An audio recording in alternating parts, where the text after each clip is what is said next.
यह वीडियो जरा गौर से सुनिएगा।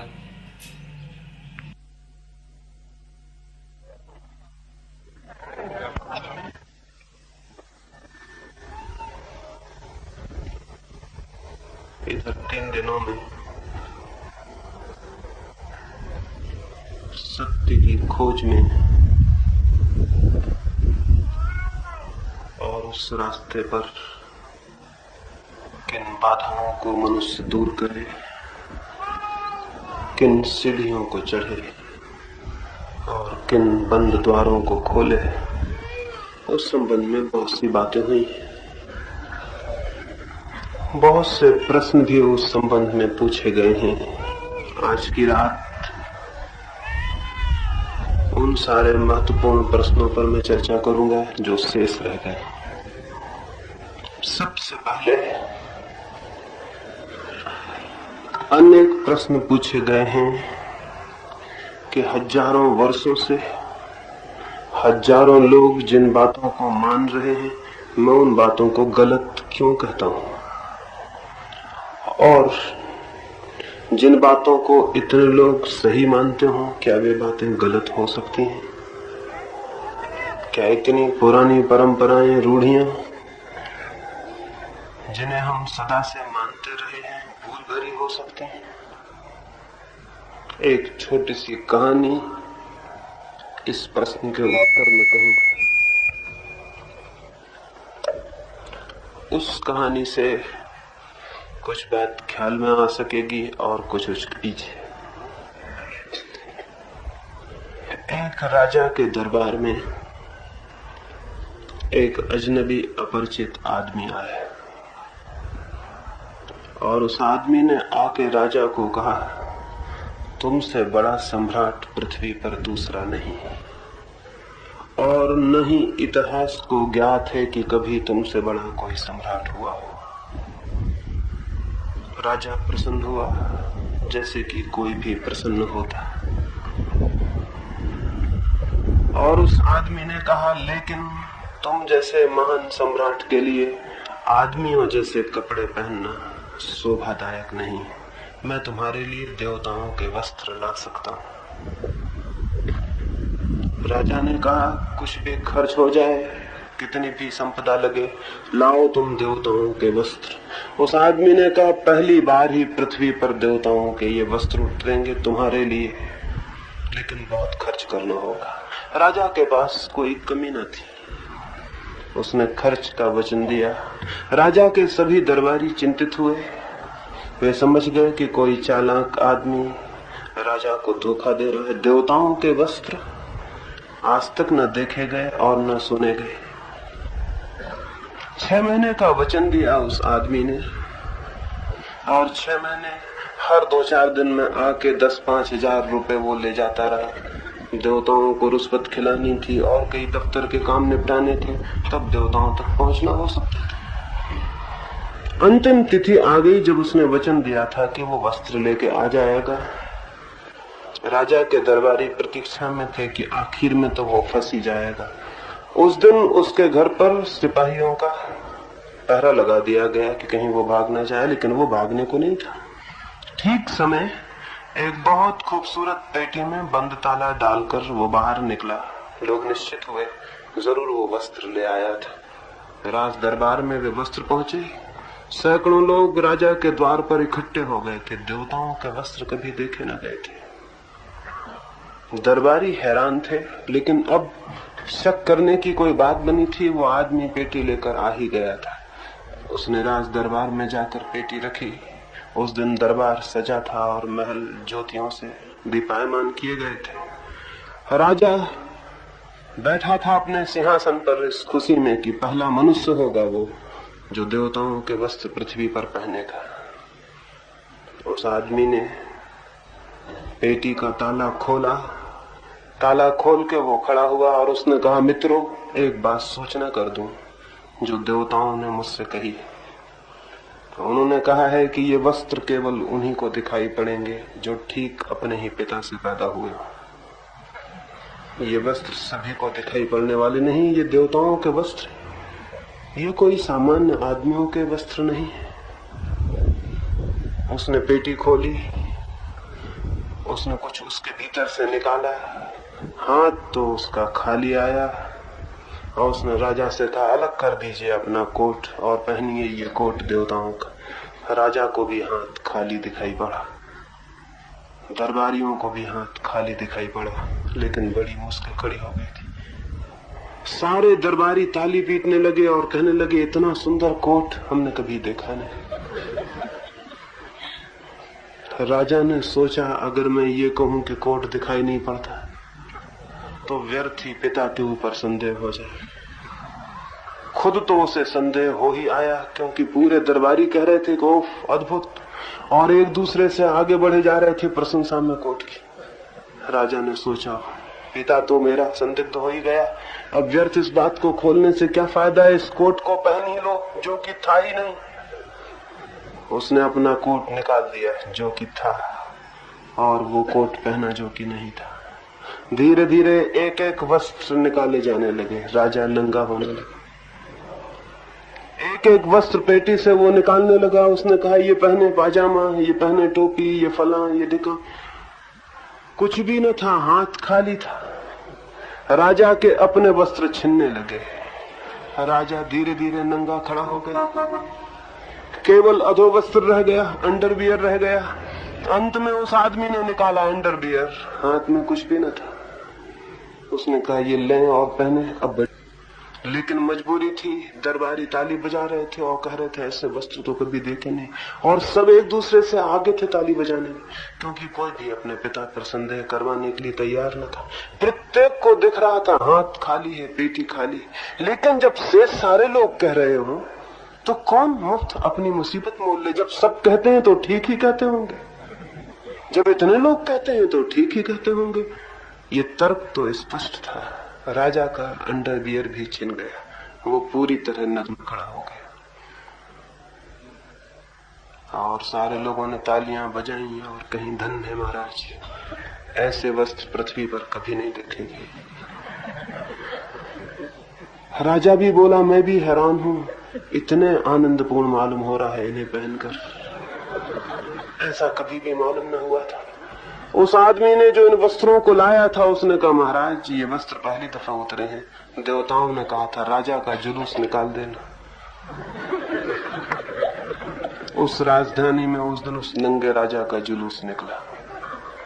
गांव भर में खबर पहुंच गई कि वस्त्र उसी को दिखाई पड़ेंगे जिसका पिता संदिग्ध न हो, और गांव भर में सभी को वस्त्र दिखाई पड़े। रास्तों पर लोगों ने तालियां बजाई, फूल फेंके और कहा, धन्य है, धन्य है, ऐसे वस्त्र कभी नहीं देखे गए। उस गांव में उस दिन दूसरे गांव से एक अजनबी युवक भी आया हुआ था।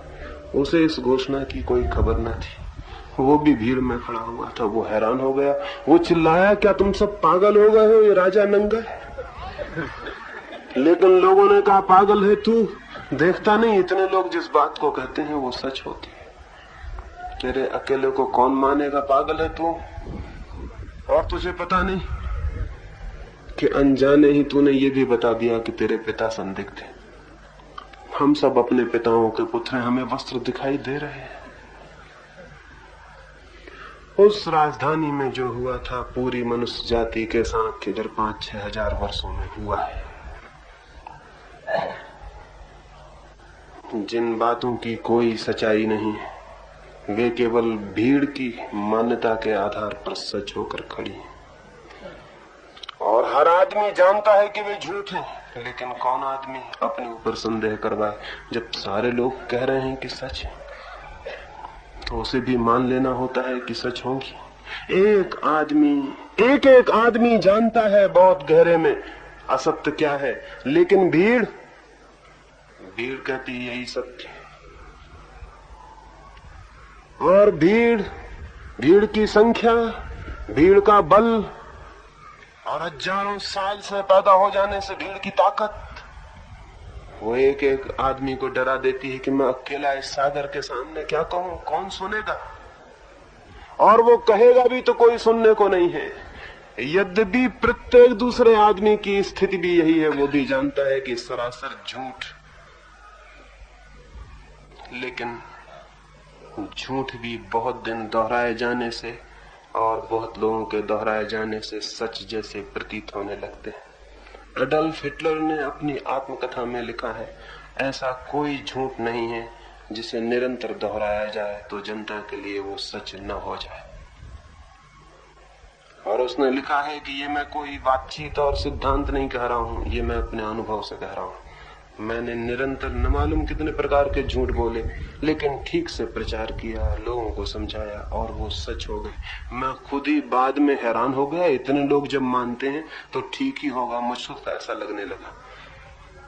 जो कि मैंने ही झूठ बोले थे, जिनकी शुरुआत मुझसे हुई थी और मैं जानता हूं कि वो निरंतर असत्य बातें थीं, लेकिन जब सारा मुल्क मानने लगा तो मुझको तक शक हुआ कि कहीं मैं भूल में तो नहीं। जब इतने लोग मानते हैं तो ठीक ही मानते होंगे। कोई भी असत्य प्रचार के माध्यम से सत्य हो सकता है। तो जिनको आप कहते हैं हजारों वर्षों से हम मानते हैं, आपके हजारों वर्षों से मानने से कोई चीज सच नहीं हो जाती। इससे केवल इतना पता चलता है कि हजारों वर्ष तक प्रचारित होने से कोई भी चीज सच मालूम होने लगती है। और आप कहते हैं हम इतने लोग मानते हैं, हमारी भीड़ इतनी संख्या है। संख्या से सत्य का क्या संबंध? सत्य कोई डेमोक्रेटिक, कोई लोकतांत्रिक पार्लियामेंट थोड़ी कि वहां अपने हाथ उठा दिए तो सत्य का निर्णय हो जाएगा कि जिनके पक्ष में ज्यादा हाथ है वो जीत जाएंगे। कोई लोकतंत्र नहीं है सत्य। सत्य कोई भीड़ की आवाज और हाथों का उठाया जाना नहीं। उसका निर्णय कोई मत से नहीं होता। पुराने होने से कोई चीज सच नहीं हो जाती और न नए होने से कोई चीज झूठ हो जाती। ये कोई कसौटियां नहीं है। फिर मैंने आपसे ये नहीं कहा है कि जो कुछ भी आप मानते हैं वो असत्य है। मैंने ये कहा है मानना असत्य है, और इन दोनों बातों में भेद है। मैंने आपसे ये नहीं कहा है कि जो कुछ आप मानते हैं असत्य है। मैं क्यों कहूं, मुझे क्या प्रयोजन। मैंने आपसे ये कहा है मानने वाली बुद्धि असत्य है, विचार करने वाली बुद्धि सत्य है। जो मान लेता है और विचार नहीं करता है उसकी बुद्धि असत्य है, उसकी चित्त की दशा असत्य है। वो फिर जो भी मान ले वो भी असत्य होगा। जिन चीजों पर आपने कभी सोचा नहीं, खोजा नहीं, उन्हें किस भांति मान लिया है। क्यों मान लिया है? सिर्फ इसलिए कि बहुत लोग मानते हैं, सिर्फ इसलिए कि बहुत लोग स्वीकार करते हैं। ये जो स्वीकृति है बहुत लोगों के आधार पर खड़ी हुई, यही मनुष्य के चित्त पर सबसे बड़ा बंधन है। और जिस व्यक्ति को सत्य की खोज में निकलना हो, उसे मान्यता के, बिलीफ के, विश्वास के सारे बंधन तोड़ देने पड़ते हैं। उसे अपने चित्त को मुक्त करना होता है मान्यता से, ताकि वो जान सके। जो मानता है वो जानने से वंचित रह जाता है। जो दूसरे पर विश्वास कर लेता है उसकी खुद की खोज समाप्त हो जाती है। और जो इस भांति स्वीकार करता है वो अंधा है, और अंधे के लिए सत्य का दर्शन असंभव है। आंख चाहिए विचार करने वाली, खोजने वाली, सोचने वाली, चिंतन करने वाली, स्वतंत्र निष्पक्ष बुद्धि चाहिए। विश्वासी की बुद्धि निष्पक्ष नहीं होती। विश्वासी की बुद्धि पक्षपात ग्रस्त होती है, प्रेजुडिस्ड होती है। और जो पक्षपात से भरा है वो कभी निष्पक्ष होकर सोच नहीं पाता। और जो निष्पक्ष होकर नहीं सोच पाता है वो कैसे उपलब्ध हो पाएगा उसे जो कि सत्य है। ये सवाल नहीं है कि कितने वर्षों से कोई बात दोहराई जा रही है। हजारों ऐसी मूढ़ताएं हैं जिनका इतिहास हजारों वर्ष पुराना है। जमीन को हजारों वर्षों तक गोल माना जाता था, नहीं माना जाता था, चपटी माना जाता था। फिर एक दिन जिस आदमी ने कहा जमीन गोल है, लोगों ने कहा माफी मांग लो, ऐसी बात कभी मत कहो। हजारों वर्षों से जो बात मानी जाती रही है वो सच है। उस आदमी को मजबूर किया अदालत में ले जाके कि तुम माफी मांग लो, नहीं तो फांसी लगा देंगे। वो बेचारा बूढ़ा आदमी था जिसने ये बात कही थी। 70 साल के ऊपर उसकी उम्र हो गई थी। उसे एक गांव से घसीटकर राजधानी तक ले जाया गया था। उसे घुटने के बल जबरदस्ती खड़ा कर दिया गया और कहा मांग लो माफी, और कहो परमात्मा से कि मैंने एक झूठी बात कही है, क्योंकि जो सब लोग मानते हैं और जो बाइबल तक में लिखा हुआ है कि जमीन चपटी, तो तुम कौन हो गोल बताने वाले? और बाइबल तो भगवान के पुत्र की किताब है। तो उसमें कहीं झूठ हो सकता है, असत्य हो सकता है। उस बेचारे ने क्षमा मांग ली, लेकिन क्षमा मांगते वक्त उसके मुंह से एक सच्ची बात निकल ही गई। उसने कहा कि परमात्मा, मैं माफी मांग लेता हूं और मैं कह देता हूं कि जमीन चपटी है, गोल नहीं, लेकिन मेरे कहने से क्या होता है। उसने पीछे एक बात जोड़ी, लेकिन मेरे कहने से क्या होता है, जो है वो है। जमीन तो गोल ही है। हजारों वर्षों तक हम समझते थे कि सूरज जमीन का चक्कर लगाता है। जिस आदमी ने पहली दफा कहा कि नहीं, सूरज जमीन का चक्कर नहीं लगाता, जमीन ही सूरज का चक्कर लगाती, तो बहुत बहुत परेशानी हो गई। हमने कहा ये नहीं हो सकता, ये कभी नहीं हो सकता। हजारों साल तक लोग नासमझी की बात मान सकते थे कि हम रोज आंखों से देखते हैं कि सूरज डूबता है, उगता है। लेकिन जैसे जैसे हमारी समझ बढ़ी, हमने जाना कि नहीं, जमीन ही चक्कर लगाती है, सूरज नहीं लगाता। और कितने ही हजारों वर्षों से ये बात कही गई हो, इससे कोई फर्क नहीं पड़ता है। सूरज तब भी चक्कर नहीं लगाता था जब हम मानते थे कि चक्कर लगाता था, अब भी नहीं लगाता है। हमारी मान्यता से सत्य प्रभावित नहीं होता, सत्य अपनी जगह है। हमारी मान्यता गलत होगी तो हम गलत और अंधेरे में भटकते रहेंगे। हमारा बोध स्पष्ट होगा तो हम सत्य के निकट पहुंच जाएंगे। सत्य हमारी मान्यता से प्रभावित नहीं होता, लेकिन हमारी मान्यता हमको प्रभावित कर देती है और अंधेरे में ढकेल देती है। क्या करें? इन 3 दिनों में मैंने आपसे ये कहा है, अपने विचार को निष्पक्ष, मान्यता से मुक्त, परंपरा, रूढ़ियों से ऊपर उठाना जरूरी है। अगर कोई जानना चाहता हो उसे जो कि है, अगर परमात्मा को खोजना हो तो परमात्मा के नाम से जो जो बताया गया है उसे पकड़ के बैठ रहना खतरनाक है। उसे छोड़ देना होगा, उसे छोड़ देना होगा, इसलिए कि उसका अभी पकड़ना अंधेरे में पकड़ना है, और जो उसे पकड़ के तृप्त हो जाता है फिर वो सच्चे परमात्मा की खोज ही नहीं करता, उसे कोई जरूरत नहीं रह जाती। इसलिए मैंने जोर दिया है कि आपका चित्त निष्पक्ष हो, विचारपूर्ण हो, जागरूक हो, अंधा न हो, विश्वासी न हो, विवेक युक्त हो। अब तक कहा जाता रहा है विश्वास धर्म है, मैं आपसे कहता हूं विश्वास अधर्म है। विश्वास धर्म नहीं है, धर्म है विवेक, धर्म है विचार। और चूंकि ये कहा जाता रहा है कि विश्वास धर्म है, इसी वजह से धर्म पीछे पड़ गया, विज्ञान के मुकाबले हारता चला गया। क्योंकि विज्ञान है विचार, विज्ञान विश्वास नहीं है। इसलिए विज्ञान तो रोज रोज गति करता गया और धर्म सिकुड़ता गया और सिकुड़ के वो छोटे छोटे डबरों में परिणत हो गया। हिंदू का डबरा, मुसलमान का डबरा, ईसाई का डबरा, जैनी का डबरा। वो सागर नहीं रह गया, वो छोटे छोटे डबरे बन गए। और डबरे आप जानते हैं बहुत जल्दी सड़ जाते हैं, क्योंकि वो विराट नहीं होते, छोटे छोटे होते हैं। तो हिंदू मुसलमान के डबरे सब सड़ गए, उन सबसे सड़ांध उठ रही, झगड़े खड़े हो रहे हैं, हिंसा और हत्या हो रही है। सागर चाहिए धर्म का, डबरे नहीं चाहिए। धर्म चाहिए, हिंदू और मुसलमान और ईसाई नहीं चाहिए। एक ऐसी दुनिया चाहिए जहां धर्म तो हो लेकिन हिंदू और मुसलमान न रह जाएं, क्योंकि हिंदू मुसलमान की वजह से धर्म के आने में बाधा पड़ रही है।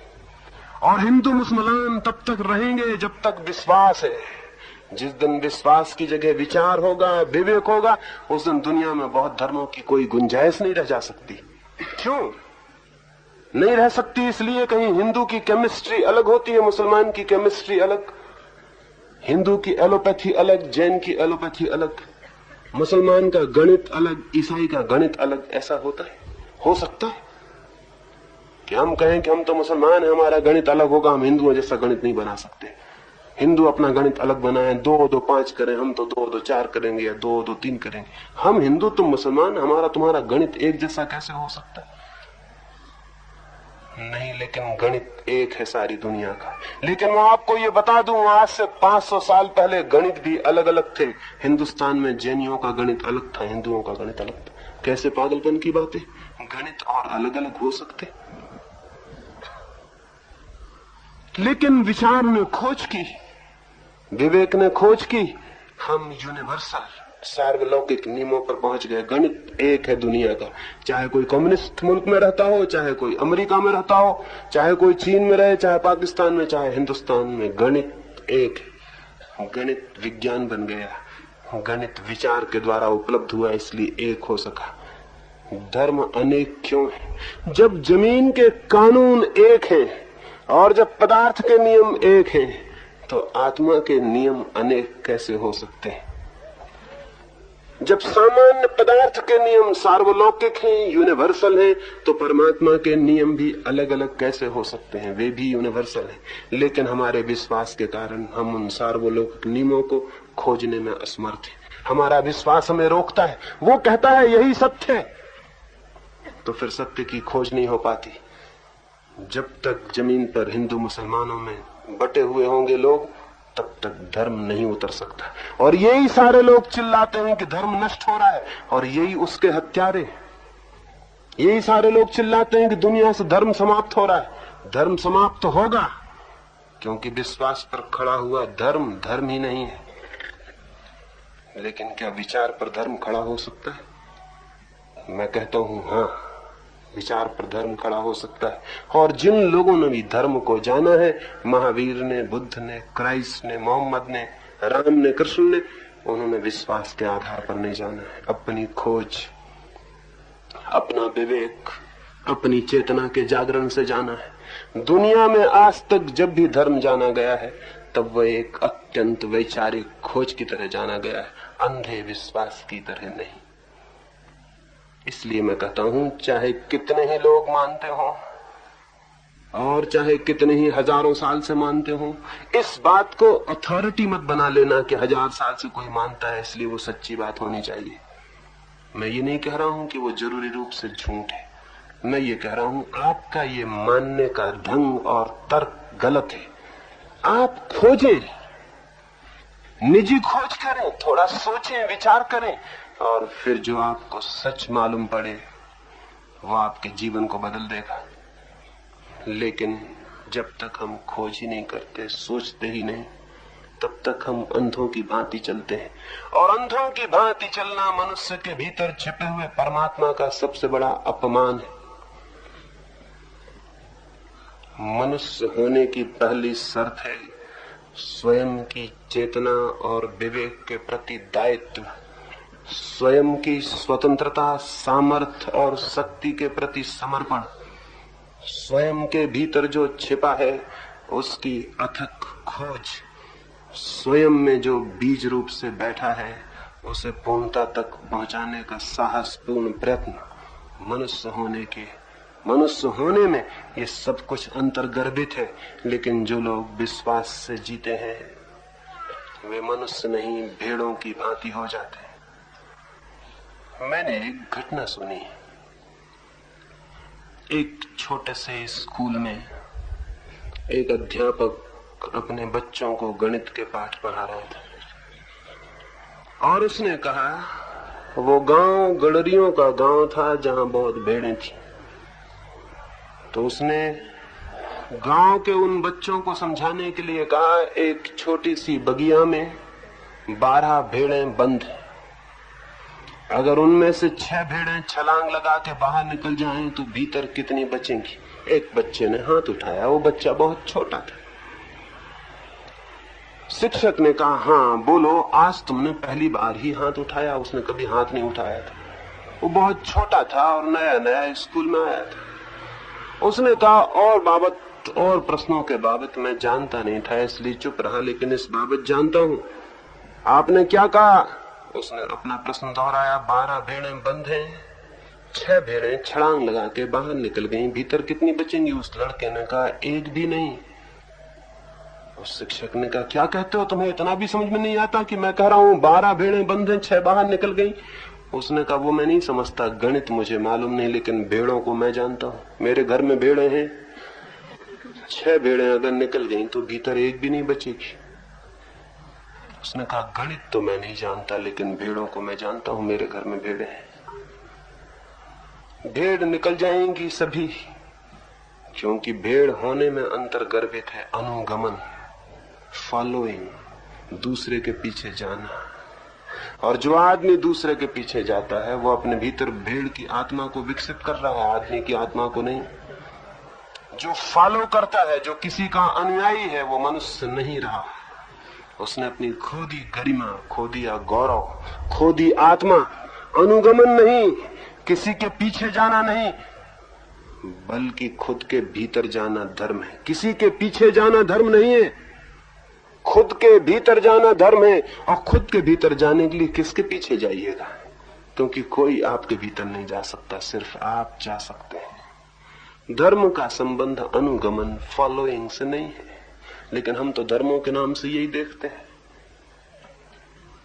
ये जो इतने फॉलोअर्स सारी दुनिया में, हिंदू, मुसलमान, ईसाई, जैन और नए नए खड़े होते जाते हैं, ये फॉलोअर्स तो मनुष्य होने के सत्व को भी खो देते हैं।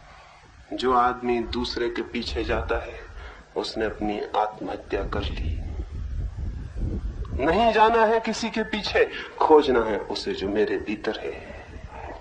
और बड़े आश्चर्य की बात यह है कि जो अपने भीतर है उसे खोज लेता है, वो उसे पा लेता है। जिसकी बात राम करते, कृष्ण करते, महावीर करते, वो उसे पा लेता है। वो उस परमात्मा पर पहुंच जाता है जिसकी सारी चर्चा है। और जो दूसरे के पीछे चलता है वो तो खुद पे नहीं पहुंच पाता। परमात्मा पर पहुंचना तो बहुत दूर है। वो दूसरे के पीछे भटकता है, भटकता है, भटकता है, खुद तक भी नहीं पहुंच पाता। और खुद तक पहुंचना, खुदा तक पहुंचने की पहली शर्त है। कौन पहुंचेगा स्वयं तक? वो जो अंधा होकर अनुगमन नहीं करता, आंख खोलकर जीता है। इस आंख खोलने के नियम के बाबत हमने इधर 3 दिनों में बात की। कुछ और प्रश्न पूछे हैं, उनकी मैं चर्चा करूं। तो इस प्रश्न के संबंध में आपसे कह दूं, सत्य मान्यता नहीं है, सत्य विश्वास नहीं है, सत्य अनुगमन नहीं है। सत्य है स्वयं की खोज, सत्य है विवेक और विचार, सत्य है अनुसंधान, मुक्त और स्वतंत्र। इसलिए इससे डरने की कोई जरूरत नहीं कि कितने लोग मानते हैं। रूस में 20 करोड़ लोग हैं और उनमें से करोड़ों में से करोड़ों लोग मानते हैं कि ईश्वर नहीं है। वहां एक बच्चा पैदा होता है, वो देखता है 20 करोड़ लोग मानते हैं ईश्वर नहीं है, और वो भी मानने लगता है कि ईश्वर नहीं। वो कहेगा कि 20 करोड़ लोग मानते हैं तो क्या गलत मानते होंगे? 20 करोड़ लोग मानते हैं तो क्या झूठ मानते होंगे? हमारे महापुरुष लेनिन, मार्क्स, स्टालिन, खुर्शियोव मानते हैं कि ईश्वर नहीं है, तो क्या गलत मानते होंगे? इतने इतने बड़े महापुरुष, इतना बड़ा देश, इतनी बड़ी ताकत, 20 करोड़ लोग, तो क्या झूठ मानते होंगे? तो वो बच्चा क्या कह रहा है? क्या वो बच्चा ठीक कह रहा है? अगर वो बच्चा ठीक नहीं कह रहा तो आप जो कह रहे हैं वो कैसे ठीक है? आप भी गलत कह रहे हैं, वो भी गलत कह रहा है। ये सवाल ही नहीं है कि क्या मानते हैं आप, सवाल ये है कि दूसरों को देख के मानना गलत है। उसमें आप अपने को खो देते हैं। और मैं तो चूंकि स्वयं की खोज की बात कर रहा हूं, इसलिए खुद को खो देने की किसी भी शर्त को मानने को राजी नहीं हूं। इसलिए मैंने कहा कि मुक्त हो जाना जरूरी है। इसी संबंध में पूछा है कि मैंने कहा ज्ञान से मुक्त हो जाना जरूरी है, तो बड़ी अजीब बात है। निश्चित ही ज्ञान से भी मुक्त हो जाना जरूरी है। किस ज्ञान से? जो केवल शब्दों, विचारों, सिद्धांतों और किताबों से उपलब्ध होता है।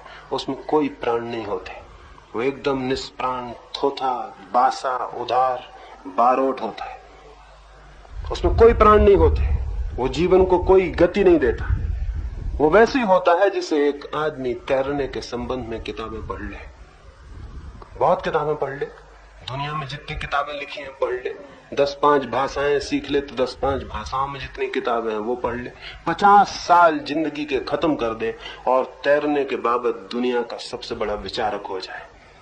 और भाषण उससे करवाने हो तो तैरने के बाबत घंटों भाषण कर सके, किताबें लिख सके, यूनिवर्सिटीज में व्याख्यान दे सके, तर्क कर सके, विवाद कर सके। लेकिन उस आदमी को जरा सी नदी में पानी में धक्का दे दें तो पता चल जाए कि वो 50 वर्ष में जो जाना था किस अर्थ का है, किस कीमत का है, किस प्रयोजन का है। वो ज्ञान था। लेकिन तैरना ज्ञान से नहीं आता, तैरना तैरने से आता है। और तैरना और ही बात है। एक फकीर था मुल्ला नसरुद्दीन, वो एक नदी पर कुछ दिनों तक माझी का काम करता था। छोटी सी नाव थी, उसमें लोगों को पार ले जाता था। उस गांव का एक बहुत बड़ा विद्वान, गणितज्ञ, बहुत पुरानी भाषाओं का जानने वाला पंडित, वो एक दिन उसकी नाव पर बैठा और नदी के पार गया। बीच में सहज ही उसने नसरुद्दीन को कहा, तुम गणित शास्त्र जानते हो? वो गणित शास्त्र का पंडित था। नसरुद्दीन ने कहा, नहीं महाराज। उस पंडित ने कहा, तेरा 4 आना जीवन व्यर्थ हो गया। फिर थोड़ी बात आगे चली, उसने कहा, तू धर्म शास्त्र जानता है? उसने कहा, नहीं महाराज। उस पंडित ने कहा, तेरा और 4 आना जीवन नष्ट हो गया, 8 आना बेकार हो गए। और थोड़ी बात चली, उसने कहा, तू दर्शन शास्त्र जानता है? उस मल्लाह ने कहा, नहीं महाराज। वो पंडित हंसने लगा, उसने कहा, तू जीवन बेकार ही करने को उतारू है क्या? 12 आना जीवन नष्ट हो गया। और तभी उठाया जोर का तूफान, नाव डगमगाने लगी। तो मुल्ला नसरुद्दीन ने पूछा, पंडित जी तैरना आता है? उन्होंने कहा, नहीं। मुल्ला ने कहा, आपका 16 आना जीवन नष्ट होता है। मैं चला, मुझे तैरना आता है, 12 आना नष्ट हुआ, कोई फिक्र नहीं, 4 आना बचा रहेगा। लेकिन आपका 16 आना नष्ट होता है, हुआ नहीं, मैं जा रहा हूं। जिंदगी में भी किताबें तैरना नहीं सिखाती और न परमात्मा में तैरना सिखाती। परमात्मा की नदी में भी केवल वे ही लोग पार होते हैं जो परमात्मा को जीने की कोशिश करते हैं, जानने की नहीं। जीने से जानना निकल आता है, लेकिन जानने से जीना नहीं निकलता। जो आदमी जी लेता है वो जान लेता है, लेकिन जो जानने में लगा रहता है वो जी तो पाता ही नहीं, जान भी नहीं पाता है। शब्द इकट्ठे कर लेता है, उपनिषद, गीता, कुरान, बाइबल, सब उसे कंठस्थ हो जाते हैं, लेकिन शब्द तैराते नहीं। शब्द नाव नहीं बन सकते, शब्द प्राण नहीं बन सकते। शब्द बोझ बन जाते हैं, उल्टे हल्का नहीं करते आदमी को और भारी कर देते हैं। जितना सिर पे किताबों का बोझ होता है, आदमी उतना और छोटा हो जाता है, बड़ा नहीं, बोझ दबा देता है। इसलिए मैंने कहा कि शब्दों से आने वाला ज्ञान साथी नहीं है, संगी नहीं है। उस ज्ञान को छोड़ देना जरूरी है। और जो उस ज्ञान को खोजकर छोड़कर जीवन सत्य के प्रति शांत होकर जीवन सत्य को जीने की दिशा में गतिमान होता है, वो जान पाता है एक दिन उस सब को जो शब्दों में कहा गया लेकिन कहा नहीं जा सका है, उस सब को जो शास्त्रों में बांधा गया लेकिन बंध नहीं पाया, उस सब सौंदर्य को, उस सब प्रेम को, उस सब आनंद को, उस परमात्मा को जो सब तरफ मौजूद है, वो जान पाता है। जो धर्म में तैरना सीखता है, उस तैरने की कला पर ही हम इधर 3 दिन तक बात करते थे कि वो कैसे तैरना सीख जाए। लेकिन उस सीखने के लिए जरूरी है कि ये सारी बातें जो हमारे चित्त को बांधती हैं छोड़ती जाएं। ज्ञान बांधता है। ज्ञान से मेरा अर्थ वो ज्ञान जो हम दूसरों से सीख लेते हैं। बंगाल में एक फकीर हुआ, छोटा उसका एक आश्रम था। उस आश्रम में नए नए लोग आते, ठहरते, ज्ञान लेते। एक नया सन्यासी भी आया, 15 दिन तक वहां रुका। उसने उस वृद्ध सन्यासी की बातें सुनी, लेकिन उसे लगा कि उस वृद्ध सन्यासी के पास बहुत बातें नहीं है, थोड़ी सी ही बातें हैं, रोज रोज उन्हीं को दोहरा देता है। 15 दिन में ऊब जाना युवक का स्वाभाविक था। वो ऊब उठा है और उसने सोचा, छोड़ दूं इस आश्रम को, कहीं और खोजूं। ये जगह मेरे लिए नहीं, ये गुरु मेरे लिए नहीं, ये तो बंधी हुई कुछ थोड़ी सी बातें दोहराता है और बात समाप्त। इनको कब तक सुनूंगा और क्या सीखूंगा। लेकिन जिस संध्या वो छोड़ने को था, उसी संध्या कोई बात घट गई और फिर उस युवक ने वो आश्रम कभी नहीं छोड़ा। क्या घट गई उस रात बात? एक और सन्यासी आ गया कहीं से और रात उस आश्रम के अंतेवासी इकट्ठे हुए। वो जो नया सन्यासी आया था, उसने 2 घंटे तक तत्व की बड़ी गहरी बातें की, बड़े सूक्ष्म, बड़े बारीक सिद्धांत समझाए। जो युवक सन्यासी छोड़ना चाहता था वो भी बैठ के सुनता था। उसके मन में हुआ, ओह गुरु हो तो ऐसा। कितनी गहरी इसकी बातें, कितने सूक्ष्म इसके विचार, कितनी पैनी इसकी दृष्टि, कैसा कुशल इसका तर्क। धन्य हुआ, ऐसा गुरु हो, इसी के साथ चला जाऊं कल सुबह। ठीक मिल गया वो आदमी जिसकी तलाश थी। एक ये बूढ़ा है जो कुछ पिटी पिटाई बातें रोज दोहरा देता, जिनमें न कोई बहुत सार है न अर्थ। सोचा उस युवक ने कि आज इस वृद्ध सन्यासी के मन में कितना ना ग्लानि अनुभव होती होगी, अपमान, कितना इसकी प्रतिभा हीन हो गई होगी। मन ही मन में कितनी हीनता लगती होगी। इस सन्यासी की बातें सुनकर कैसा मन ही मन में पछताता और दुखी होता होगा। बात पूरी हुई, वो नया सन्यासी रुका। रुक कर उसने सबकी तरफ देखा कि क्या प्रभाव पड़ा है। उसने उस बूढ़े सन्यासी से पूछा, महानुभाव, मैंने जो बातें कही क्या सोचते हैं उस संबंध में? वो बूढ़ा इतनी देर तक आंख बंद किए बैठा सुनता था। उसने आंख खोली और उसने कहा, मेरे मित्र, पहली बात तो यही कहनी है कि मैं 2 घंटे से सुनता हूं, तुम तो कुछ बोलते ही नहीं। बोला, मैं नहीं बोलता तो इतनी देर से कौन बोलता था? उस वृद्ध ने कहा, शास्त्र बोलते थे, किताबें बोलती थी, तुम नहीं बोलते थे। तुम्हारा बोला हुआ एक भी शब्द नहीं है। तो तुम कहते हो कि मैंने जो कहा उसका क्या परिणाम हुआ? तो पहले तो मैं ये निवेदन कर दूं कि तुमने कुछ कहा ही नहीं, परिणाम का सवाल कहां है? वो जो सन्यासी छोड़ के जाना चाहता था रुक गया, फिर कभी उस आश्रम को नहीं छोड़ा उसने।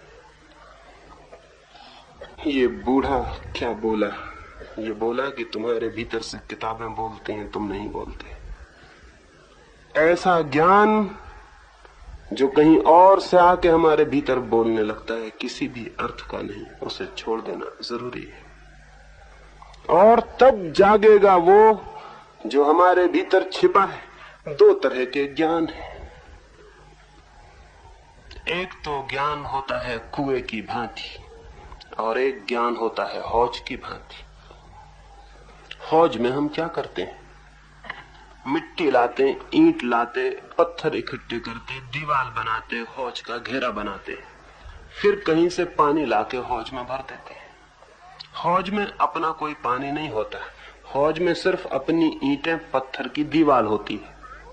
हौज में कोई पानी नहीं होता, हौज केवल दीवार होती, ईंट पत्थर की घेरा होता है। लेकिन कुएं में काम उल्टा करना पड़ता है। कुएं में सबसे पहले ईंट, पत्थर, मिट्टी जो कुछ हो उसे निकाल के अलग करना पड़ता, लाना नहीं पड़ता, अलग करना पड़ता है। हौज में लाना पड़ता है, कुएं में अलग करना पड़ता है।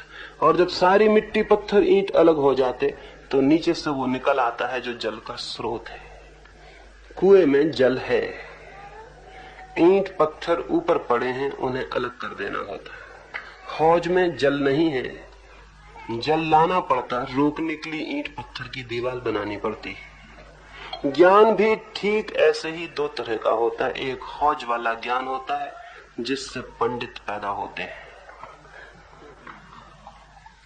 पंडित ईंट पत्थर इकट्ठा करके दीवार बना लेता अपने दीवार में। हिंदू होने की दीवार, मुसलमान होने की दीवार, वेदांती होने की दीवार, फलावादी होने की दीवार, सब तैयार कर लेता दीवार। फिर जगह जगह से पानी ले आता और अपनी हौज में भर लेता। फिर जिसकी हौज जितनी बड़ी वो उतना बड़ा पंडित हो जाता। हालांकि सच्चाई ये है कि हौज जितनी बड़ी हो उतनी जल्दी सड़ जाती है और उसका पानी बदबू फेंकने लगता है। इसलिए पंडितों के मस्तिष्क से जितनी दुर्गंध जीवन में फैलती है और कहीं से फैलती नहीं। लेकिन कुएं की बात और है। जो आदमी अपने मस्तिष्क से सारी ईंट पत्थर को बाहर निकाल के फेंक देता, जो अपने मस्तिष्क की सारी दीवारें गिरा देता, जिसके मस्तिष्क पर कोई सीमा नहीं रह जाती, मिट्टी पत्थर की सारी परत अलग हो जाती, उसके भीतर से आ जाता है वो स्रोत जीवन का, जल का, ज्ञान का। यह है ज्ञानी जो कुएं की भांति अपने भीतर से ज्ञान को ले आता। वो है पंडित जो हौज की भांति सब तरफ से ज्ञान को इकट्ठा कर लेता। धर्म का पंडित से कोई संबंध नहीं है, यद्यपि पंडित सब तरफ से धर्म से संबंधित होने की घोषणा करते रहे। धर्म से पंडित का कोई भी संबंध नहीं है, ज्ञानी का संबंध हो सकता है। पांडित एक कुशलता है, ज्ञान एक क्रांति है। तो जिस ज्ञान को छोड़ने के लिए मैंने कहा वो हौज वाला ज्ञान है, और इसलिए छोड़ने को कहा ताकि कुएं वाला ज्ञान उपलब्ध हो सके। जो कुआं बनना चाहते हैं उन्हें हौज अपनी मिटा ही देनी होगी, और जो कुआं बनने से रुकना चाहते हैं उनकी मर्जी, वो अपनी हौज को और मजबूत बना सकते हैं, और ग्रंथ लाके अपनी दीवार खड़ी कर सकते हैं, और शब्द सूत्र इकट्ठे करके इतना मजबूत किला बना सकते हैं कि उसके भीतर सूरज की कोई किरण कभी प्रवेश न कर सके। ये चित्त की दशा है। इस चित्त के बंधे हुए दशा को मैंने कहा ज्ञान कोई छोड़े तो उसके जीवन में क्रांति आनी शुरू होती। एक मित्र ने और एक प्रश्न पूछा है। उन्होंने पूछा है, जैसा मैंने सुबह कहा कि अहंकार छूट जाना चाहिए, तो उन्होंने पूछा है ये अहंकार कैसे पैदा हो जाता है। यद्यपि मैंने सुबह इस संबंध में कुछ बातें कही, शायद वो ठीक से सुन न पाए हों, समझ न पाए हों, तो दो बातें उनसे कह देता हूं। एक छोटी सी कहानी कहूं, उससे उनकी बात समझ में आ जाए। एक बहुत बड़े राजमहल के निकट पत्थरों का एक ढेर लगा हुआ था। कुछ बच्चे वहां खेलते हुए निकले। एक बच्चे ने पत्थर उठा लिया और महल की खिड़की की तरफ फेंका। वो पत्थर ऊपर उठने लगा। पत्थरों की जिंदगी में ये नया अनुभव था। पत्थर नीचे की तरफ जाते, ऊपर की तरफ नहीं। ढलान पर लुढ़कते हैं, चढ़ाई पर चढ़ते नहीं। तो ये अभूतपूर्व घटना थी। पत्थर का ऊपर उठना नया अनुभव था। पत्थर फूल के दुगना हो गया। जैसे कोई आदमी उदयपुर से फेंक दिया जाए और दिल्ली की तरफ उड़ने लगे तो फूल के दुगना हो जाए, वैसा वो पत्थर जमीन से पड़ा हुआ जब उठने लगा राजमहल की तरफ तो फूल के दुगना। आखिर पत्थर ही ठहरा। अकल कितनी, समझ कितनी, फूल के दुगनी बजना हो गया। ऊपर उठने लगा। नीचे पड़े हुए पत्थर आंखें फाड़ के देखने लगे। अद्भुत घटना घट गई थी। उनके अनुभव में ऐसी कोई घटना न थी कि कोई पत्थर ऊपर उठा हो। वे सब जय जयकार करने लगे, धन्य धन्य करने लगे। हद हो गई। उनके कुल में, उनके वंश में ऐसा अद्भुत पत्थर पैदा हो गया जो ऊपर उठ रहा है। और जब नीचे होने लगा, जय जयकार और तालियां बजने लगी। और हो सकता है पत्थरों में कोई अखबार नबीस हो, जर्नलिस्ट हो, उन्होंने खबर छापी हो, कोई फोटोग्राफर हो, उन्होंने फोटो निकाली हो, कोई चुनाव लड़ने वाला पत्थर हो, उसने कहा हो ये मेरा छोटा भाई है जो ऊपर जा रहा है। कुछ हुआ होगा नीचे, वो ज्यादा तो मुझे पता नहीं विस्तार में, लेकिन नीचे के पत्थर बहुत हैरान होकर देखने लगे, जय जयकार चिल्लाने लगे। नीचे की जय जयकार उस ऊपर के पत्थर को भी सुनाई पड़ी। जय जयकार किसको सुनाई नहीं पड़ जाती। बड़ा मजा है। जो जय जयकार कभी नहीं होती वो भी सुनाई पड़ जाती है, तो जो होती है वो तो सुनाई पड़ ही जाएगी। वो उसे सुनाई पड़ गई, वो और फूलने लगा। उसने चिल्ला के कहा कि मित्रों घबराओ मत, मैं थोड़ी आकाश की यात्रा को जा रहा हूं। उसने कहा मैं जा रहा हूं आकाश की यात्रा को, ताकि जान सकूं क्या है रहस्य इस आकाश का और लौट के तुम्हें बता सकूं। गया, महल के कांच की खिड़की से टकराया। तो पत्थर टकराएगा कांच की खिड़की से तो स्वाभाविक कि कांच चूर चूर हो जाए। इसमें पत्थर की कोई बहादुरी नहीं है। इसमें केवल कांच का कांच होना और पत्थर का पत्थर होना है। इसमें कोई कांच की कमजोरी नहीं और पत्थर की बहादुरी नहीं। कांच का कांच होना, पत्थर का पत्थर होना है। पत्थर टकराया, कांच टूट चकनाचूर हो गया, लेकिन पत्थर खिलखिलाया और हंसा, जैसे कि नेता अक्सर खिलखिलाते और हंसते हैं। और उस पत्थर ने कहा कितनी बार मैंने नहीं कहा कि मेरे रास्ते में कोई ना आए, नहीं तो चकनाचूर हो जाएगा। वो वही भाषा बोला जो राजनीति की भाषा है, जो मेरे रास्ते में आएगा चकनाचूर हो जाएगा। देखो अब अपना भाग चकनाचूर होकर पड़े हो।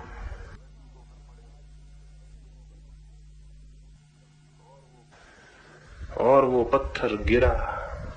महल की कालीन पर बहुमूल्य कालीन बिछा था। थक गया था पत्थर, लंबी उसने यात्रा की थी। सड़क की गली से महल तक की यात्रा कोई छोटी यात्रा है, बड़ी थी यात्रा। जीवन जीवन लग जाते हैं गली से उठते महल तक पहुंचते। थक गया था, पसीना माथे पर आ गया होगा, गिर पड़ा। कालीन पर गिरकर उसने ठंडी सांस ली और कहा, धन्य धन्य है ये लोग। क्या मेरे पहुंचने की खबर पहले ही पहुंच गई कि उन्होंने कालीन बिछा रखा है? और कितने अतिथि प्रेमी और कैसे स्वागत सत्कार के प्रेमी। महल बना के रखा मेरे लिए। क्या पता था कि मैं आ रहा हूं? ठीक जगह खिड़की बनाई जहां से मैं आने को था। ठीक ठीक सब किया, कोई भेद न पड़ा, 1 इंच में चूका नहीं। जो मेरा मार्ग था आने का वहां खिड़की बनाई, जो मेरा मार्ग था विश्राम का वहां कालीन बिछाए। बड़े अच्छे लोग हैं। और ये वो सोचता ही था कि राजमहल के नौकर को सुन पड़ी होगी आवाज टूट जाने की कांच की। वो भागा हुआ है, उसने उठाया पत्थर को हाथ में। पत्थर तो हृदय गदगद हो उठा। उसने कहा, आ गया, मालूम होता है मकान का मालिक स्वागत में हाथ में उठाता है, प्रेम दिखलाता है। कितने भले लोग। और फिर उस नौकर ने पत्थर को वापस फेंका तो उस पत्थर ने मन में कहा, वापस लौट चलें, घर की बहुत याद आती, होम सिकनेस मालूम होती। वो वापस गिरने लगा अपनी ढेरी पर। तो नीचे तो आंखें फाड़े हुए लोग बैठे थे। उनका मित्र, उनका साथी गया था आकाश की यात्रा को, चंद्रलोक गया था, वो लौट कर आया था। वो गिरा नीचे, फूल मालाएं पहनाई गई, कई दिन तक जलसे चले, कई जगह उद्घाटन हुआ और न मालूम क्या क्या हुआ। और उन पत्थरों ने पूछा कि क्या क्या। उसने अपनी लंबी कथा कही, मैंने ये किया, मैंने ये किया, मेरा ऐसा स्वागत हुआ, ऐसी ऐसी जगह मेरा सत्कार हुआ, इतने इतने शत्रु मरे। कई चीजों का गुणनफल किया उसने। एक कांच मारा था, कई कांच बताए। एक महल में ठहरा था, कई महलों में ठहरा हुआ बतलाया। एक हाथ में गया था, अनेक हाथों में पहुंचने की खबर दी, जो बिल्कुल स्वाभाविक है। आदमी का मन जैसा करता तो पत्थर का मन तो और भी ज्यादा करेगा। और तब उसके पत्थरों ने कहा, मित्र तुम अपनी आत्मकथा जरूर लिख दो, हमारे बच्चों के काम आएगी। ऑटोबायोग्राफी लिखो, क्योंकि सभी महापुरुष लिखते हैं, तुम भी लिखो। वो लिख रहा है, जल्दी लिख लेगा तो आपको पता चलेगी, खबर हो जाएगी, क्योंकि उसके पहले भी और पत्थरों ने लिखी हैं और उनको आप अच्छी तरह पढ़ते रहें। वो भी लिखेगा, उसकी भी पढ़ेंगे। इस पत्थर पर आपको हंसी क्यों आती है? इस बेचारे में कौन सी खराबी है? ये आदमी से कौन सा भिन्न है? और इस पत्थर पर आप हंसते हैं तो कभी अपने पर हंसे हैं? इस पत्थर की इस बात को सुन के आप हंसते हैं कि मैं जा रहा हूं यात्रा को, लेकिन हम खुद क्या हैं? क्या हम भी किन्हीं अनजान हाथों के द्वारा फेंके गए पत्थर नहीं? हमें पता है हम क्यों जन्म लेते हैं, हमें पता है हम कैसे पैदा हो जाते हैं, हमें पता है कौन हमें फेंक देता, कौन अनजान ताकत, कौन अनजान हाथ, कौन अपरिचित फेंक देता जीवन में। लेकिन हम कहते हैं मेरा जन्मदिन है।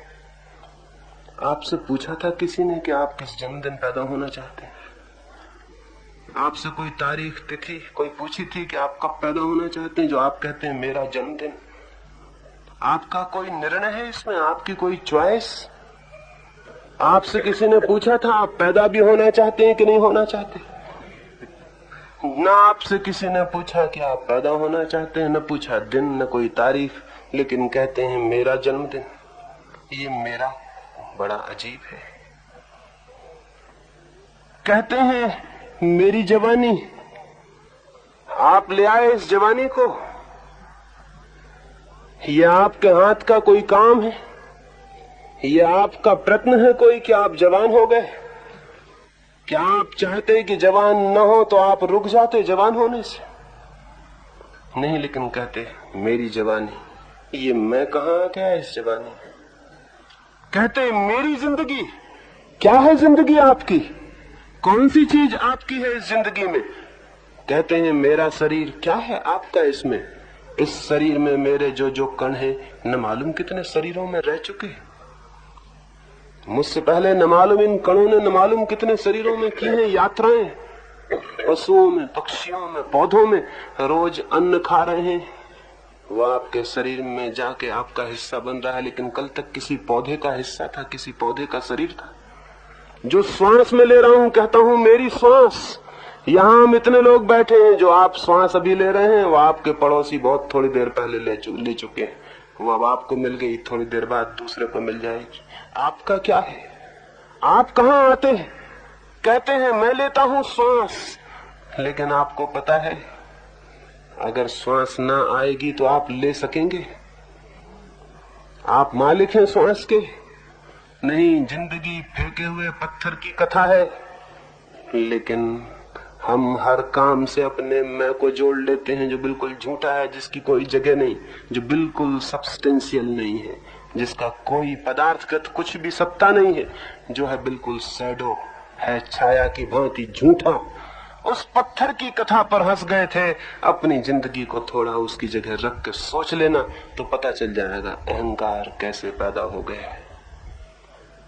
तो मैं इसमें क्या कहूं कि कैसे पैदा हो गया है, थोड़ा खोज लेना तो पता चल जाएगा कि नासमझी है, भूल है, ख्याल है, छाया है, सत्य कुछ भी नहीं है उस अहंकार में। और ये दिख जाए तो अहंकार छोड़ना नहीं पड़ता। ये दिख जाए तो अहंकार गया। अगर उस पत्थर को ये दिख जाए कि वो कैसी नासमझी की बातें कह रहा है तो बात खत्म हो गई, फिर और कौन सी कथा रह गई?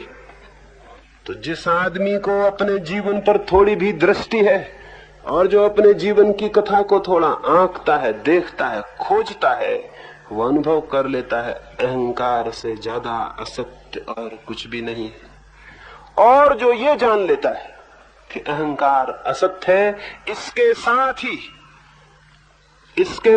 ही तत्क्षण वो ये भी जान लेता है कि परमात्मा सत्य है।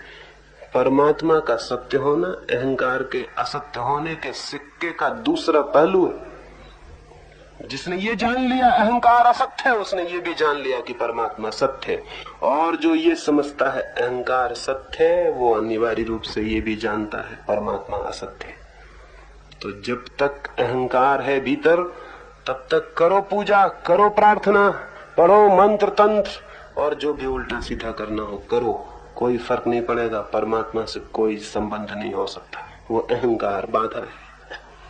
वो अहंकार पूजा को भी पी जाएगा, अपना भोजन बना लेगा कि मैं पूजा करने वाला हूं। वो प्रार्थना को भी पी जाएगा और अपना भोजन बना लेगा और कहेगा मैं प्रार्थना करने वाला हूं। तुम प्रार्थना करने वाले हो? मैं हूं असली प्रार्थना करने वाला इस गांव में। वो अहंकार सब पी जाएगा और हर चीज को अपने आसपास जोड़ लेगा और कहेगा मैं इससे मजबूत हो रहा हूं। इसलिए धर्म की सबसे बुनियादी और आधारभूत क्रांति अहंकार के विसर्जन से प्रारंभ होती है और परमात्मा की उपलब्धि पर समाप्त होती है। इस अहंकार के विसर्जन के लिए बहुत कुछ मैंने आपसे सुबह बातें की हैं, लेकिन ये कैसे पैदा होता है ये आप अपनी जिंदगी को खोजना तो आपको दिख जाएगा। और मेरे कहने से तो दिखने का कोई संबंध नहीं, इसलिए मैंने एक कहानी कह दी और इस संबंध में कुछ भी नहीं कहूंगा। मेरे कहने से कुछ भी नहीं होगा, आप देखेंगे तो दिख सकता है। जो असत्य है उसकी असत्यता को देख लेना कोई कठिनाई नहीं। हम देखना ही न चाहें तो बात दूसरी है, और हम देखना नहीं चाहते। और देखना हम इसलिए नहीं चाहते हैं कि गहरे मन में हम अच्छी तरह जानते हैं कि देखा कि ये गया, इसलिए देखो ही मत, आंखें मूंदे रहो और चलते जाओ। इसलिए पूछो सबसे। ऐसा एक दफा हुआ, रविन्द्रनाथ ने एक गीत लिखा कि हे परमात्मा मैं तुझे खोज रहा हूं, बहुत बहुत वर्षों जन्मों से मेरी खोज चलती तेरे लिए। अनेक बार थोड़ी बहुत तेरी झलक मिली और फिर तू खो गया। लेकिन एक बार मैंने तय कर लिया कि तुझे अब खोऊंगा नहीं और मैं तेरा पीछा ही करने लगा। आखिर एक सुबह मैं तेरे दरवाजे पे पहुंच गया। मैं तेरी सीढ़ियां चढ़ गया। मैंने तेरे द्वार की कुंडी अपने हाथ में ले ली और मैं बजाने को ही था कि मुझे ख्याल आया कि कुंडी बज जाएगी और तू निकल आएगा, तो फिर मैं क्या करूंगा? तू मिल जाएगा, फिर मैं क्या करूंगा? मैं बहुत डर गया। फिर मैं क्या करूंगा? अब तक तो तुझे खोजता था, ये काम था। अब तक तो तुझे खोजता था, ये व्यस्तता थी। अब तक तो तुझे खोजता था, रोता था, प्रार्थना करता, गीत लिखता था, इसमें उलझा था। लेकिन तू मिल जाएगा तो फिर क्या करूंगा? फिर अनंत अनंत काल तक करूंगा क्या? तो मैं डर गया। मैंने कुंडी वापस छोड़ दी और मैं धीरे धीरे जूते खोल के सीढ़ियों से नीचे उतर आया कि कहीं तू आवाज सुन के निकल ही ना आए। और तब से मैं तुझे फिर खोज रहा हूं, हालांकि मुझे अच्छी तरह पता है कि तेरा घर कहां, लेकिन मैं खोजता हूं और बड़ा मजा है। खोजता भी मैं हूं और जानता भी मैं हूं कि तू कहां मिल जाएगा, लेकिन उस जगह से बच के निकल जाता हूं क्योंकि डर है अगर तू मिल गया तो फिर क्या होगा। जिंदगी बड़ी अद्भुत है।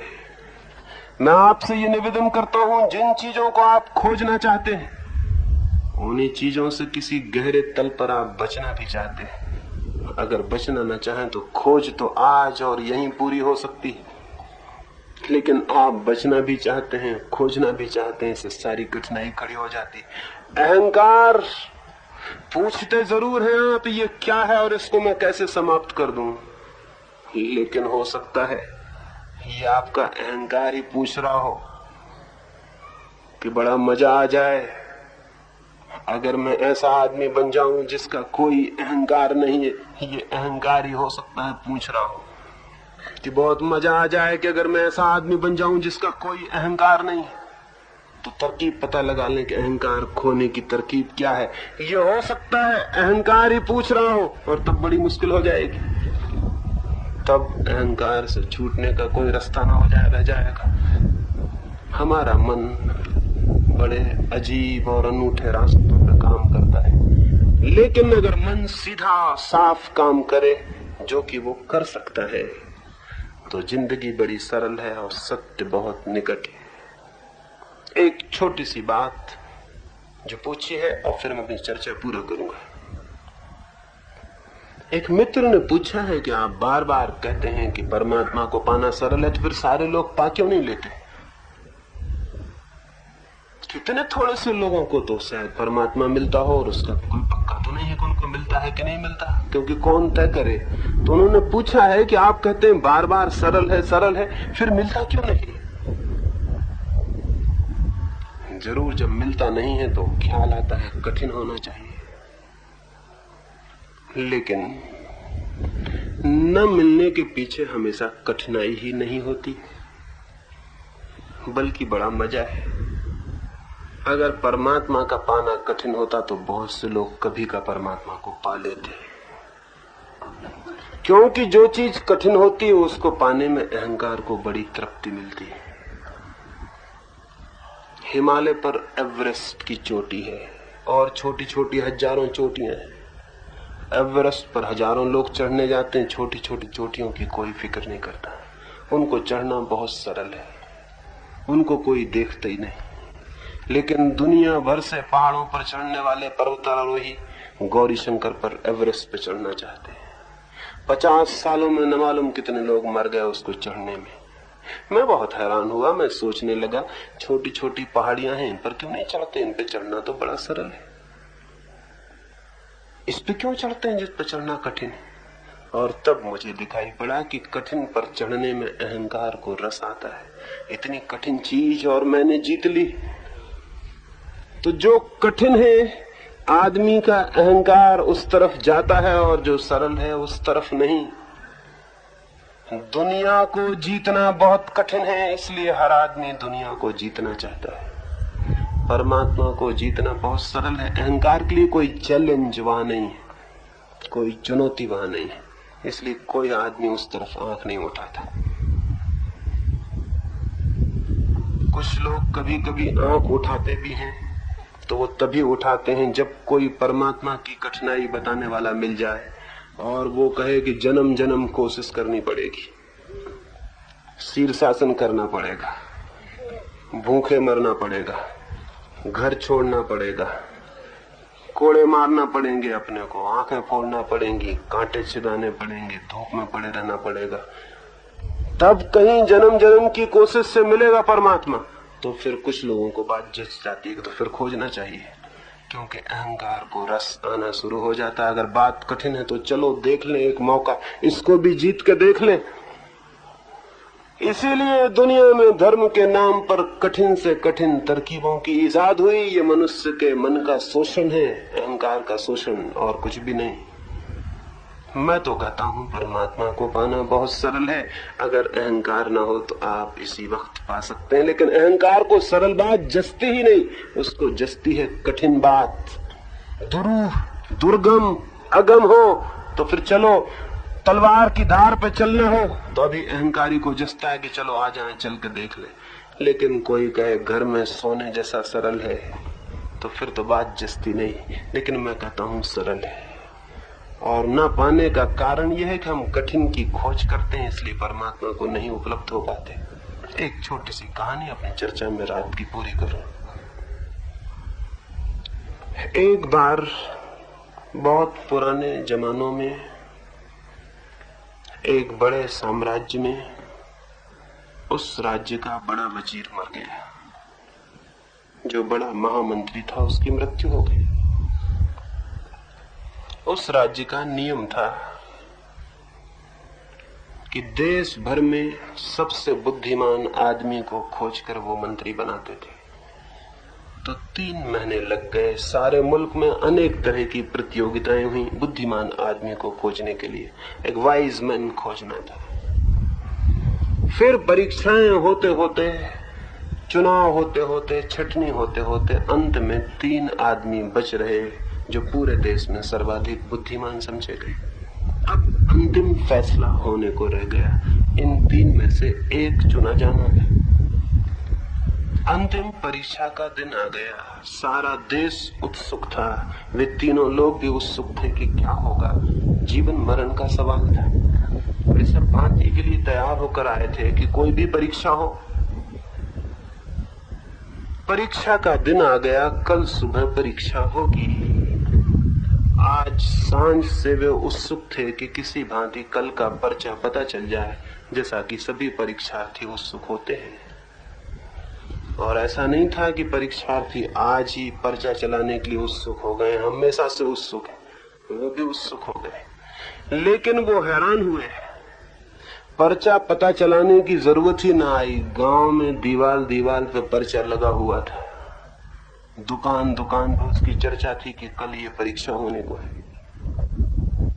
बाजार में गए तो उन्हें पता चला ये होने को है परीक्षा। हर आदमी को पता था, पूरे गांव में।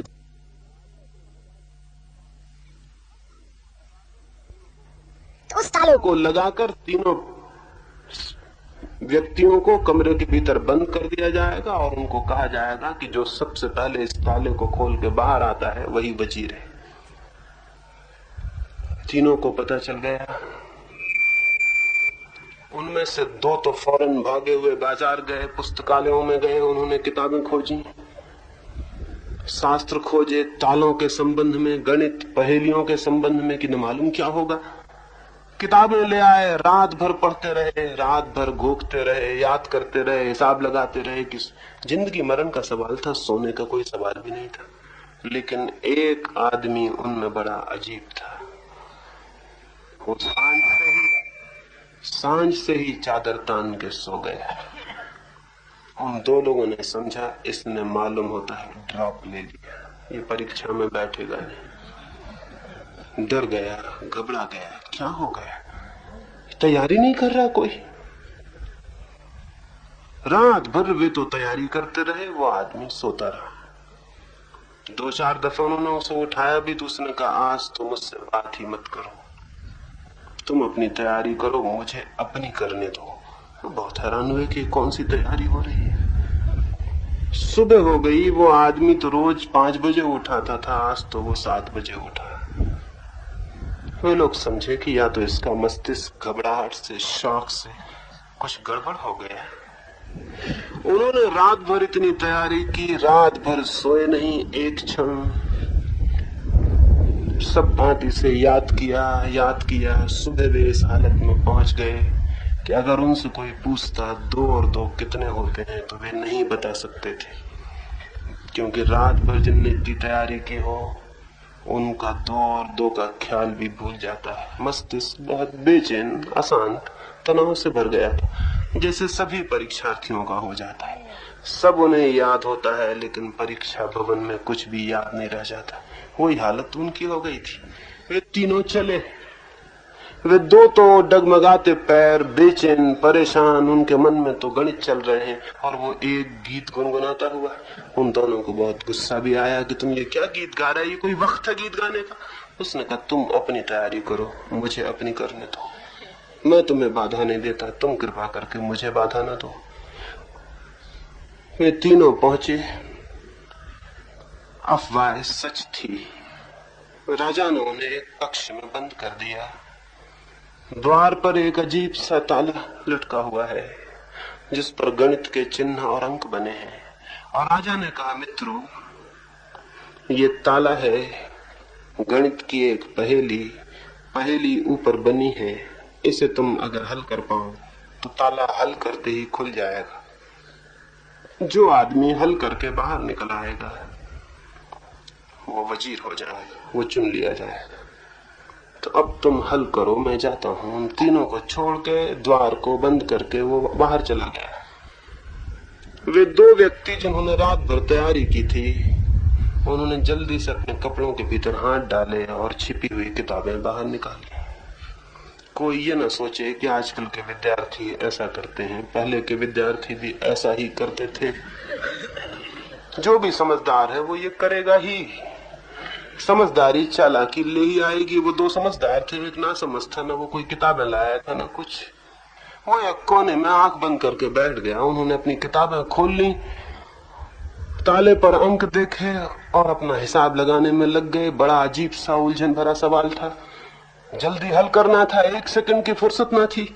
तो जितनी तेजी से लग गए वो हल करने में, उतनी मामला और उलझता चला गया, क्योंकि अशांत आदमी कहीं कुछ सुलझा पाता है। पहेली और बड़ी पहेली होती गई। किताबों ने और सहारा दे दिया पहेली को बड़ा करने में। किताब खोलते थे, दूसरी किताब खोलते थे, अंक देखते थे, उसके अंक उतारते थे। मन में सब काम चल रहा था, वजीर होने की जल्दी चल रही थी, कहीं कोई दूसरा न निकल जाए, ये घबराहट चल रही थी। ऐसा विक्षिप्त हालत थी, कहीं कोई पहेली हल होनी थी। वो तीसरा आदमी एक कोने में आंख बंद करके बैठ गया। उनने 1-2 बार उससे भी कहा, महानुभाव कुछ तैयारी करो, क्या कर रहे हो? उसने कहा, तुम अपनी करो, मुझे अपनी करने दो। वे तो अपने गणित सुलझाने में लग गए। वो जो आदमी चुपचाप बैठा था, मौन, वो क्या कर रहा था रात भर से?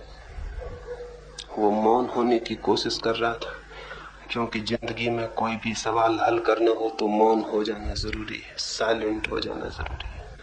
क्योंकि जितना होगा चित्त शांत, उतनी सामर्थ होगी चित्त की देखने की, पहचानने की, प्रवेश की, विचार की, खोज की। तो पूरी रात से कोशिश कर रहा था कि सब बात ही शांत हो जाए, मन में कोई उलझन न रह जाए, कोई विचार न रह जाए। अब भी वो यही कर रहा था। फिर आखिर उसका मन हो गया शांत और वो उठा और दरवाजे पर गया। उसने दरवाजा धकाया। बड़ी हैरानी की बात थी, दरवाजा लगा हुआ नहीं था, अटका था। वो बाहर निकल गया। 2 व्यक्ति अपने काम में लगे थे, उन्हें पता भी नहीं चला कि एक हम में से बाहर निकल गया। वो तो राजा जब उसे भीतर लेकर आया तब उनकी आंखें खुली। उन्होंने कहा, अरे तुम बाहर कैसे पहुंचे? क्योंकि उनको तो कल्पना नहीं हो सकती थी कि यह आदमी और बाहर पहुंच सकता है। इतना कठिन सवाल और ऐसा सुस्त आदमी। राजा ने कहा, यह आदमी अद्भुत है, इसने समझदारी का पहला सबूत दे दिया। अरे पागलो, पहले ये तो देख लेना था कि ताला लगा भी है या नहीं लगा है। तुम उसे खोलने की कोशिश में लग गए। पहले पहली बात जाननी जरूरी थी। समझदारी का पहला नियम था कि जिस सवाल को हम हल करना चाहते हैं देख तो लें वो सवाल है भी या नहीं। जो इस बात को सोचे बिना सवाल को हल करने में लग जाता है वो क्या कभी सवाल को हल कर पाएगा? क्योंकि सवाल होता तो हल भी हो जाता, सवाल तो है ही नहीं तो हल होगा कैसे? इसलिए कठिन होता चला जाता है, कठिन होता चला जाता है। परमात्मा इसलिए सवाल बना हुआ है कि वो सवाल नहीं है, और जो सिद्धांतों शास्त्रों में खोजते हैं वो उलझते चले जाते हैं और बात कठिन होती चली जाती है। परमात्मा का द्वार बंद नहीं है, इसलिए कौन उसे खोलने की कोशिश कर रहा है? परमात्मा का द्वार खुला हुआ है, लेकिन इस खुले द्वार को देखने के लिए एक शर्त जरूरी है, साइलेंट माइंड चाहिए, शांत मन चाहिए।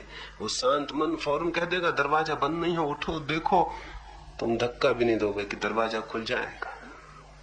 परमात्मा तो बहुत सरल है, आदमी के शास्त्र बहुत कठिन है। परमात्मा तो बहुत सरल है, आदमी की बुद्धिमत्ता बहुत जटिल है। परमात्मा तो बहुत सरल है, लेकिन उस सरलता को पहचानने वाला शांत और सरल मन हमारे पास नहीं। एक जटिल और उलझा हुआ मन लिए हम बैठे हैं और इस उलझे मन से हम हल करने चलते हैं, हल नहीं होगा और उलझ जाएगा। इसलिए मैं बार बार कह रहा हूं कि तथाकथित ज्ञान परमात्मा तक पहुंचने नहीं देता।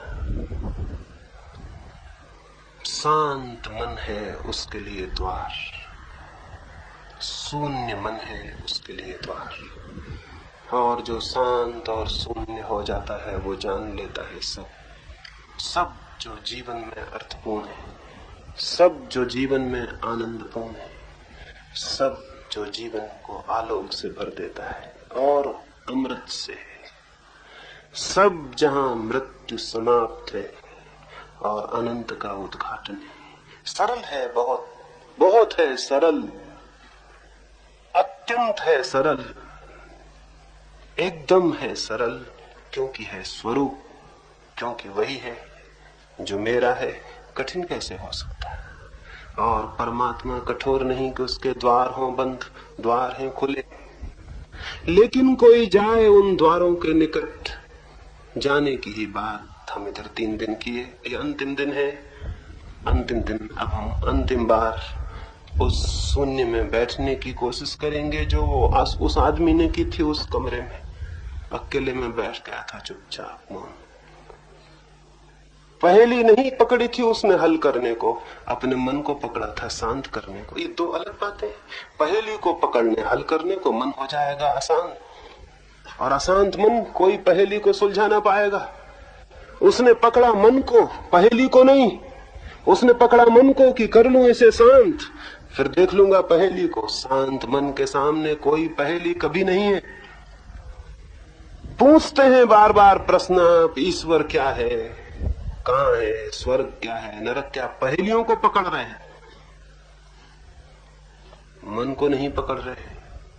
पूछते हैं कि पुनर्जन्म है या नहीं, पूछते हैं कर्मों का कोई संबंध है या नहीं।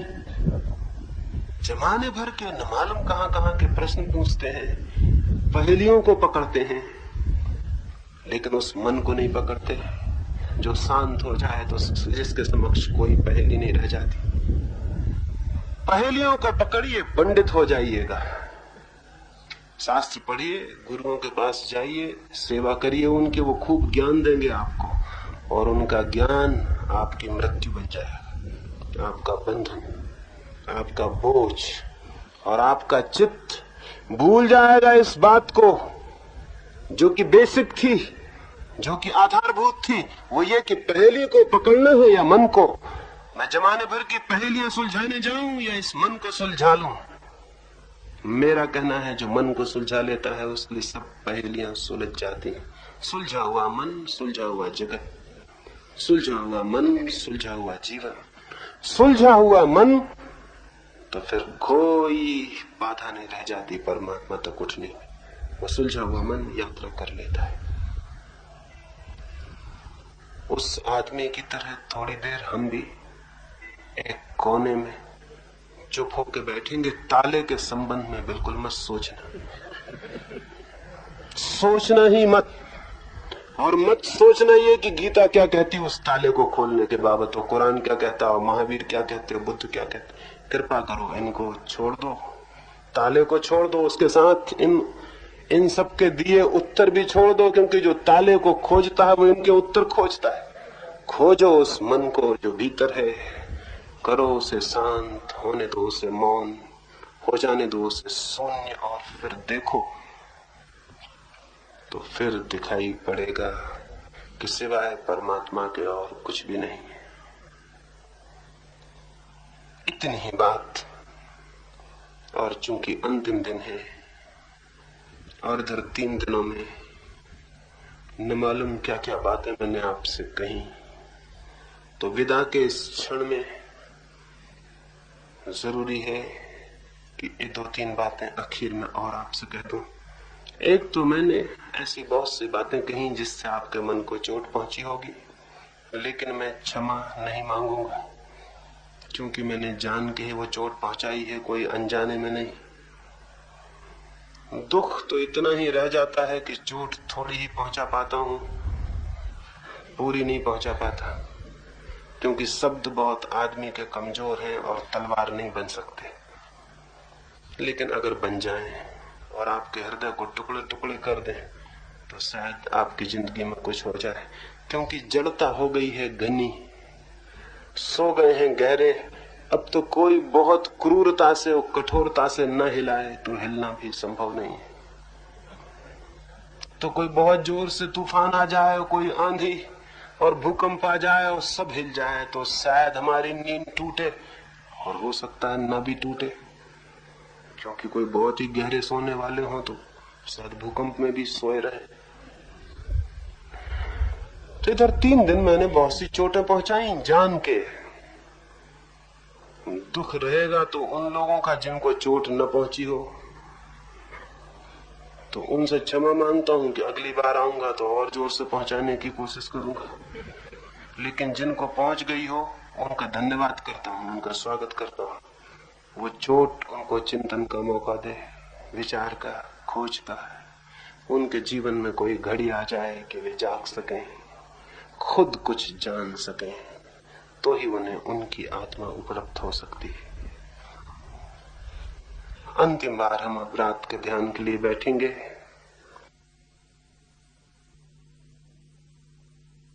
अगर यह वीडियो आपको अच्छी लग रही हो तो वीडियो को लाइक और चैनल को सब्सक्राइब करें।